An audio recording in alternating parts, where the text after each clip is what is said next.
دوایەوەی زانیاریمان بەدەست گەیشت کە باندێکی چوارکەسی لەسەر ڕێگای نێوان تەکەی کاکەمەند چەمسەماڵ هەستاون بە ڕێگریکردن لە هاوڵاتیان و بڕینی گیرفانی هاوڵاتیان لە 5/3/2021 تاوانێکی تریشان ئەنجام داوە، ئەویژەوەیە کە هاوڵاتێکی عەرەبیان کوشتووە.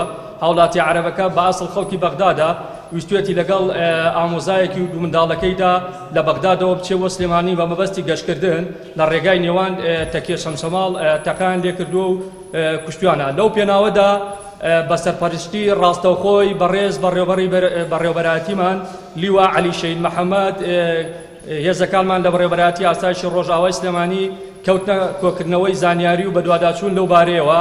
سەرنجام توانرا لە 8/3/2021 دوو کەس لە تۆمەتبارەکان دەستگیر بکرێ. لە 9/3/2021 کەسێکی تر لە تۆمەتبارەکان دەستگیر کرا.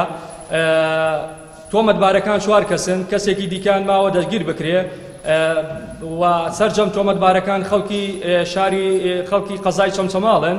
لە ئێستادا لەلایەن بەڕێز دادوەری دادگای لێکۆڵینەوەی چەمسەماڵ بە مادەی 405 ڕاگیراون. لەلایەن بەشی لێکۆڵینەوەی بەڕێوەبەرایەتیمانەوە پەڕاوی لێکۆڵینەوەیان بۆ کراوەتەوە و لێکۆڵینەوە لەو بارەیەوە بەردەوامە.